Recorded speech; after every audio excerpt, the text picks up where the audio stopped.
मेरा नाम राजनी है। मैं आज अपनी ज़िंदगी की वो कहानी सुनाने जा रही हूँ जिसमें दुख ज़्यादा है और खुशियाँ कम। ये कहानी किसी और की नहीं, मेरी है। एक ऐसी बेटी की जो पैदा होने से पहले ही नापसंदीदा ठहरा दी गई थी।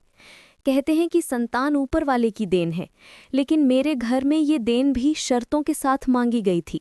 मेरे जन्म पर खुशी नहीं मनाई गई थी, बल्कि गुस्से और शर्मिंदगी का माहौल फैल गया था। मैं उस समय दुनिया में आने वाली थी जब मेरे पिता ने मेरी माँ को खुले शब्दों में कह दिया था, बेटा होना चाहिए, वरना इस घर में तुम्हारे लिए कोई जगह नहीं बचेगी। मेरी माँ खामोश रही। वो कभी अपने दिल का दुख ज़बान पर नहीं लाई थी, मगर मैं जानती थी वो रात भर ऊपर वाले के सामने हाथ जोड़कर प्रार्थना करती थी, मालिक, इस घर के लोगों को बेटा दे देना ताकि मेरी इज्जत बच सके। मेरी दादी भी बार बार यही कहती थीं, हमारे खानदान में पहली औलाद हमेशा बेटा ही हुई है। बेटी पैदा हुई तो ये हमारे लिए मनहूस साबित होगी। मेरी माँ की आंखों में आंसू आ जाते थे, लेकिन वो किसी के सामने कुछ नहीं कहती थी। वो सिर्फ मेरी सांसों की हिफाजत चाहती थी। लेकिन तकदीर को कुछ और ही मंजूर था। उनकी प्रार्थनाएं बेटे के रूप में स्वीकार नहीं हुई। जब मैं इस दुनिया में आई, उसी पल से मुझे एहसास दिला दिया गया कि मेरा जन्म किसी खुशी का कारण नहीं था। मेरे पापा और दादी ने मुझे गोद में लेने से भी मना कर दिया था, क्योंकि वो लोग बेटे की उम्मीद कर रहे थे। एक बेटा जो उनके नाम को आगे बढ़ाए, जो वंश की इज्जत कहलाए। लेकिन जब गोद में बेटी आई तो मानो उनका सपना ही टूट गया हो। मेरे पिता कमरे से बाहर चले गए। लोग कहते हैं उस वक्त उनके चेहरे पर इतनी निराशा थी कि मानो कोई बड़ा हादसा हो गया हो। मेरी माँ की आंखों में खुशी थी, लेकिन साथ ही दर्द भी। उन्होंने मुझे सीने से लगाया, मगर आसपास के तानों ने उनके चेहरे की मुस्कान छीन ली। पापा ने गुस्से में कहा, फिर से लड़की? इससे अच्छा तो मैं। और उनकी ये अधूरी बात भी मेरी मासूमियत को चीर गई। मैं छोटी थी, समझ नहीं पाती थी, पर इतना ज़रूर महसूस कर लेती थी कि मैं इस घर में चाही नहीं जाती। मेरी दादी हर किसी से यही कहती, घर की बरकत तभी है जब बेटा पैदा हो, ये लड़कियां तो बोझ होती हैं। अगर मेरी जिंदगी में कोई सच्चा सहारा था तो वो मेरी माँ थी।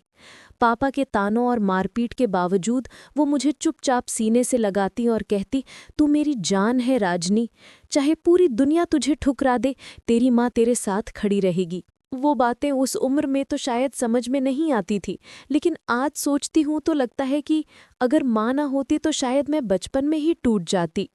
मेरे लिए असली झटका तब आया जब मैं 8 साल की थी। मेरी दादी की मौत हुई तो घर का माहौल और भी बदल गया था। वो अकेला सहारा भी खत्म हो गया था, जिसके साए में माँ कभी सुकून की सांस ले लेती थी। दादी के जाने के बाद पापा ने जैसे फैसला कर लिया हो कि अब उन्हें किसी की परवाह नहीं। एक दिन माँ ने जोर से कहा, कुछ दिन हमारे साथ गुजार लो, ये बच्ची तुम्हारी भी है।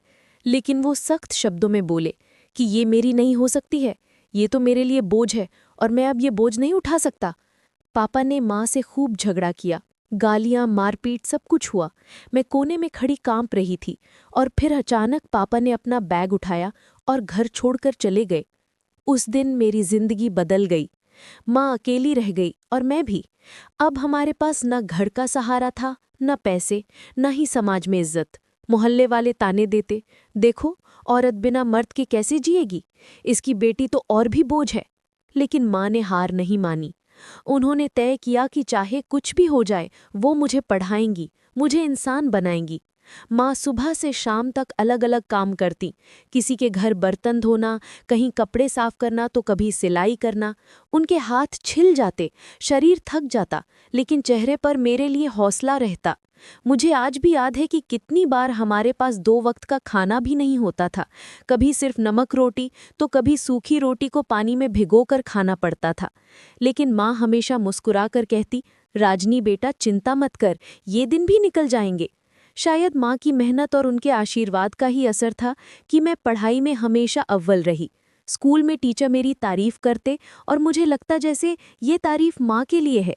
जब भी मुझे अच्छा रिजल्ट मिलता, माँ की आंखों में खुशी के आंसू आ जाते थे। मुझे लगता था कि अगर मैं पढ़ लिख लूंगी तो माँ को गरीबी से निकाल लूंगी। यही मेरा सपना था, यही मेरी जिंदगी का मकसद बन गया था। लेकिन समाज कभी किसी औरत को चैन से नहीं जीने देता। जैसे जैसे मैं बड़ी हुई, माँ को मेरी शादी की चिंता सताने लगी। लोग बार बार ताना देते, तेरी बेटी बड़ी हो रही है, अगर कल को कोई बदनामी हो गई तो। माँ मजबूर हो गई। गरीबी, समाज का डर और अकेलेपन ने उन्हें दबा दिया। और फिर उन्होंने मेरा रिश्ता एक ऐसे आदमी से तय कर दिया जो मुझसे उम्र में काफ़ी बड़ा था और पहले से तलाकशुदा भी। मुझे याद है, शादी के दिन मैं मन ही मन रो रही थी। मुझे लग रहा था जैसे माँ मुझे किसी कैद खाने में भेज रही है। लेकिन माँ ने सिर्फ इतना कहा, बेटा, मैंने जो किया तेरी भलाई के लिए किया है। मैंने उनकी बात मान ली। शायद उस वक्त मैं समझ नहीं पा रही थी कि मेरी असली परीक्षा अब शुरू होने वाली थी। ससुराल पहुंचते ही मुझे एहसास हो गया कि यहाँ भी मुझे अपनाने वाला कोई नहीं है। पति का चेहरा सख्त था, सास की आंखों में तिरस्कार भरा हुआ था। शुरुआत के कुछ दिन तो ठीक ठाक निकले, लेकिन फिर धीरे धीरे असली रंग सामने आने लगा। सास मुझे हर वक्त ताने देती, भिखारन की बेटी है, भिखारन ही रहेगी। और पति, वो तो हर रोज मुझे किसी न किसी बात पर अपमानित करते थे। दोस्तों के सामने मुझे नीचा दिखाना उनकी आदत बन गई थी। कहते, ये है मेरी बीवी, भिखारी की बेटी, इसे देखकर कोई भी अंदाजा लगा सकता है कि इसके घर की औकात क्या होगी। उनकी हंसी मुझे भीतर तक चीर देती। कई बार मैं अकेले में रोते रोती बेहोश हो जाती। एक दिन उन्होंने मुझे अपने दोस्तों के सामने इतनी बुरी तरह से बेइज्जत किया कि मेरा खून खौल उठा। उन्होंने शराब के नशे में कहा, तू तो मेरी बीवी बनने के लायक भी नहीं थी, मैंने तुझ पर एहसान किया है।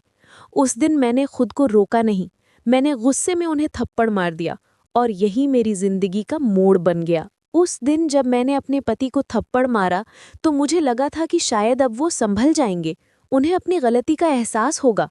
लेकिन हुआ बिल्कुल उल्टा। उनका गुस्सा 7वें आसमान पर पहुंच गया। वो जोर से चिल्लाए, औरत होकर मुझे हाथ उठाने की हिम्मत कैसे हुई तुझ में?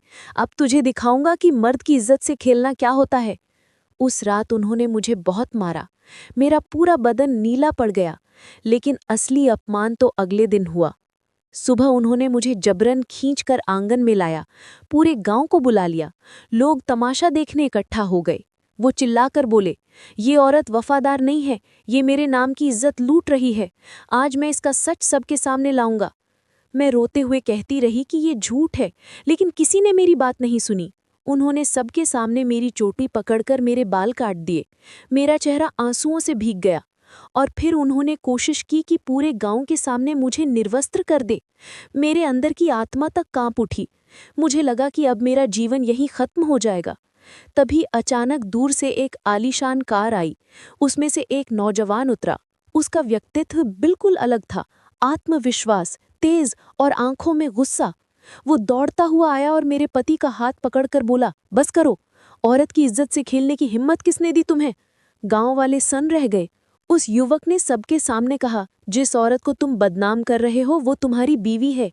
तुम्हें हक है इसे सम्मान देने का, अपमान करने का नहीं।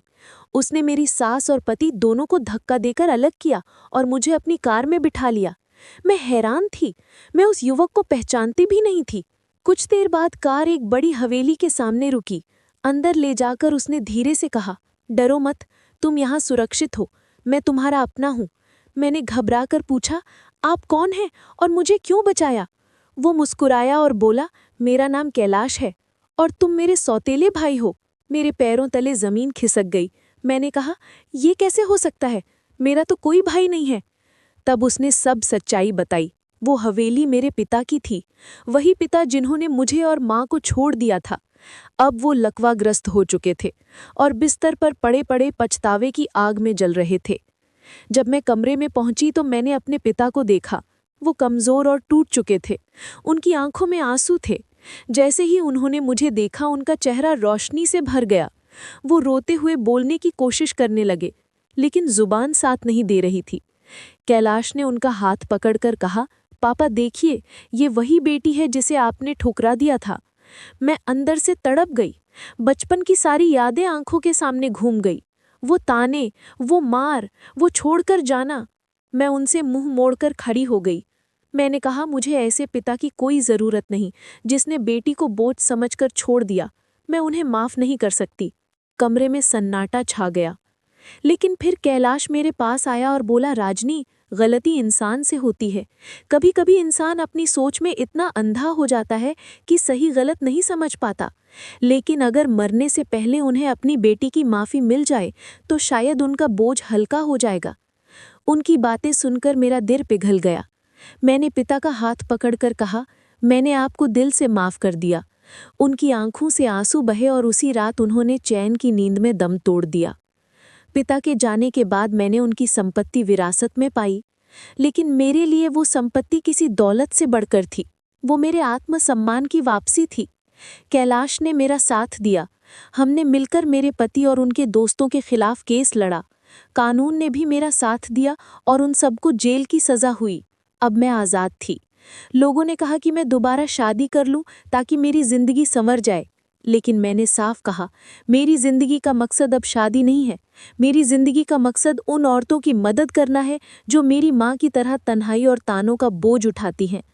मैंने अपनी दौलत और ताकत को गरीबों और ज़रूरतमंदों के लिए समर्पित कर दिया। गांव की उन लड़कियों के लिए स्कूल खोला जिन्हें शिक्षा से वंचित रखा जाता था।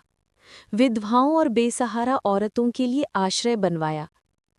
आज जब मैं पीछे मुड़कर देखती हूँ तो समझ आती है कि औरत की सबसे बड़ी ताकत उसकी इज्जत और आत्मसम्मान है।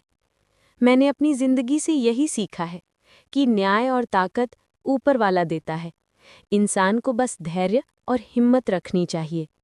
और आज मैं गर्व से कह सकती हूँ, मैं राजनी हूँ, वही लड़की जिसे कभी बोझ समझा गया था, लेकिन अब मैं औरों का सहारा हूँ। तो दोस्तों, कहानी पसंद आई हो तो वीडियो को एक लाइक और शेयर अवश्य करें और चैनल पर पहली बार आए हों तो चैनल को सब्सक्राइब करें। धन्यवाद।